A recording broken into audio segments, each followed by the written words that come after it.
Oke, masuk di soal nomor 16. Pertimbangan berapa waktu yang tersedia untuk melakukan penelitian menjadi salah satu aspek yang harus diperhatikan pada saat peneliti menentukan A. Topik masalah, B. Desain penelitian, C. Metode penelitian, atau D. Analisis penelitian.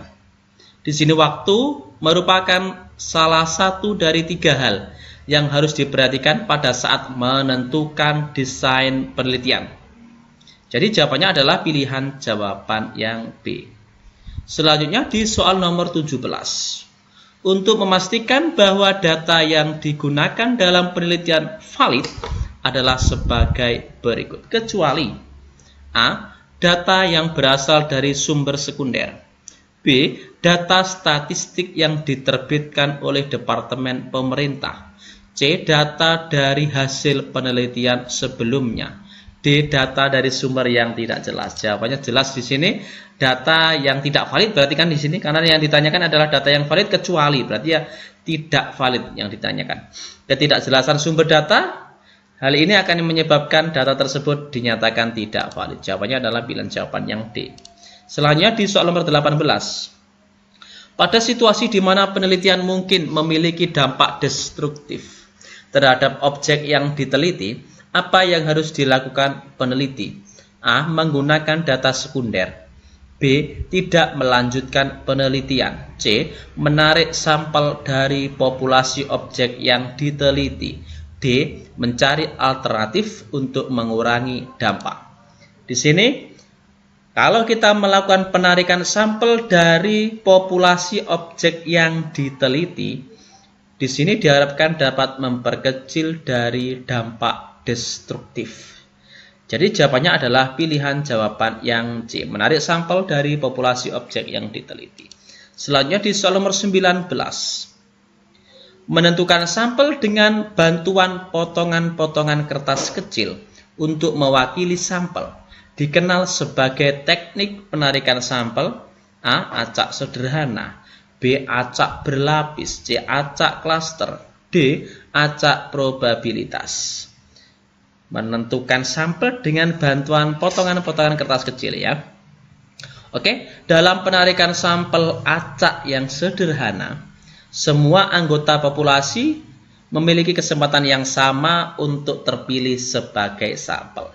Caranya adalah dengan bantuan potongan-potongan kertas kecil tersebut untuk mewakili sampel. Jawabannya adalah pilihan jawaban yang A. Selanjutnya di soal nomor 20. Langkah kedua dalam penarikan sampel acak berlapis adalah A. Tentukan ukuran sampel, B. Identifikasi variabel yang akan diteliti, C. Buat strata yang diperlukan, D. Kelompokkan anggota populasi berdasarkan lapisan. Tentukan ukuran sampel merupakan langkah yang kedua dalam penarikan sampel acak berlapis. Setelah menentukan langkah yang pertama adalah menentukan populasi yang akan diteliti. Langkah pertama seperti itu. Langkah keduanya adalah mengelompokkan anggota populasi berdasarkan lapisan. Artinya membuat sampel acak berlapis. Jawabannya adalah pilihan jawaban yang D. Selanjutnya di soal nomor 21. Penarikan sampel yang paling tepat untuk penelitian tentang perbedaan hasil belajar siswa SD, kelas rendah dan kelas tinggi pada mata pelajaran matematika yang diajarkan melalui metode pembelajaran X di satu sekolah adalah A. Sampel acak sederhana, B. Sampel acak proporsional, C. Sampel acak klaster, atau D. Sampel acak 2 lapis. Di sini kan perbedaan kelasnya, kelas rendah dan kelas tinggi. Maka sampel yang digunakan adalah dengan sampel acak klaster. Maka kelas rendah dan kelas tinggi dapat dipilih sebagai sampel. Jawabannya adalah pilihan jawaban yang C.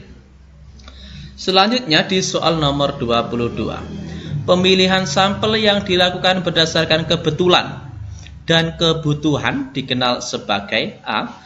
Sampel purposif, B. Sampel sistematis, C. Sampel kuota, atau D. Sampel aksidental. Sampel yang dipilih berdasarkan kebetulan atau berdasarkan kebutuhan. Ini adalah sampel kuota. Di sini dilakukan untuk mengakomodasi kebutuhan peneliti terhadap kategori atau sifat tertentu. Jawabannya adalah pilihan jawaban yang C. Selanjutnya di soal nomor 23.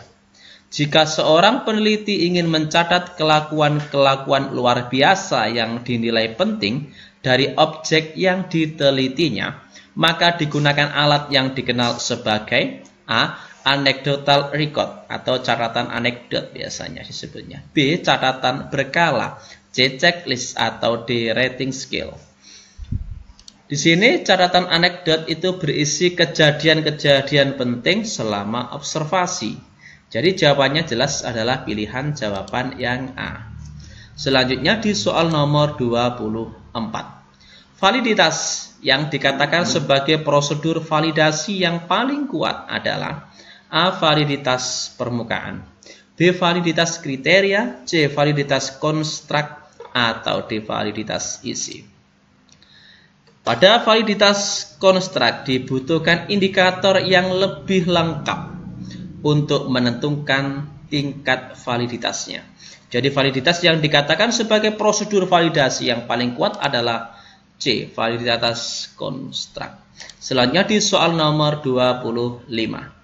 Nilai ulangan bahasa Indonesia siswa kelas 6 sekolah dasar diukur berdasarkan A. Skala nominal, B. Skala ordinat, C. Skala interval, atau D. Skala rasio. Nilai ulangan ya.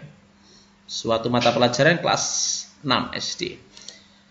Pengukuran dengan skala ordinat dilakukan jika kita mempunyai asumsi bahwa nilai dari suatu variabel yang diukur dapat diurutkan dan dari yang terkecil atau yang terendah sampai dari yang tertinggi atau terbesar. Jadi jawabannya adalah pilihan jawaban yang B, skala ordinal.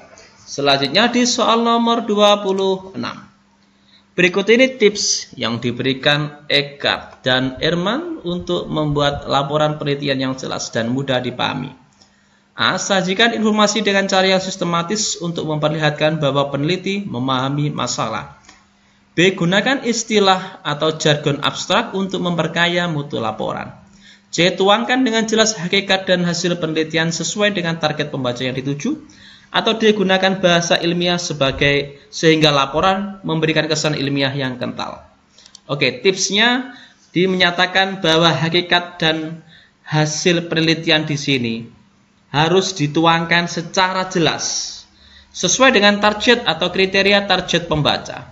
Jadi jawabannya adalah pilihan jawaban yang C. Tuangkan dengan jelas hakikat dan hasil penelitian sesuai dengan target pembaca yang dituju. Selanjutnya di soal nomor 27. Bagian dalam laporan penelitian yang berisi informasi tentang prosedur rinci yang ditempuh untuk mengumpulkan data, bagaimana instrumen dikembangkan, bagaimana validasi terhadap instrumen, dan bagaimana pengadministrasiannya adalah A. Sumber data, B. Cara pengumpulan data, C. Teknik pengukuran variabel, atau D. Teknik analisis. Pada bagian teknik pengukuran variabel atau disebut instrumentasi, dijelaskan variabel apa yang akan diukur dengan instrumen tertentu. Jadi jawabannya di sini adalah pilihan jawaban yang C. Selanjutnya di soal nomor 28. Dalam mendeskripsikan sumber data untuk laporan penelitian, peneliti harus memperhatikan dampak dari informasi yang diberikan terhadap A. Tujuan penelitian, B. Sumber data itu sendiri, C. Nilai yang dianut masyarakat, atau D. Reaksi pembaca terhadap laporan penelitian tersebut. Hasil penelitian selayaknya tidak merugikan sumber data yang terlibat dalam penelitian. Di sini jadi jawabannya adalah pilihan jawaban yang B. Selanjutnya di soal nomor 29, faktor sebagian besar pembaca pada saat membaca laporan hasil penelitian adalah pada latar belakang, B. Tinjauan pustaka, C. Metode penelitian, atau D. Temuan penelitian. Faktor sebagian besar pembaca ya pada saat membaca laporan. Oke, di sini nilai suatu penelitian dilihat dari analisis terhadap temuan-temuan tersebut. Jadi jawabannya adalah pilihan jawaban yang D, temuan penelitian. Lanjut kita di soal yang terakhir nomor 30. Secara umum tingkat kemandirian siswa kelas 6 SD X bervariasi. Mulai dari kurang sampai dengan kuat, tidak ada satupun yang mempunyai tingkat kemandirian sangat kuat. Dalam penelitian, pernyataan tersebut merupakan A diskusi, B kesimpulan, C saran, atau D rekomendasi. Kita perhatikan di sini, ini adalah sebuah kesimpulan merupakan salah satu dari temuan. Jadi ini adalah pilihan jawaban yang B. Oke, demikian sederhana ya, ini latihan sederhana tes pedagogik ya untuk formasi guru. Pada video selanjutnya nanti kita akan buat juga materi-materi yang lain untuk mata pelajaran matematika, IPA, IPS, PKN ya. Kemudian bahasa juga akan kita buatkan seperti itu. Semoga informasi ini bisa bermanfaat. Jangan lupa like, subscribe, bagikan jika dirasa video ini bisa bermanfaat. Terima kasih.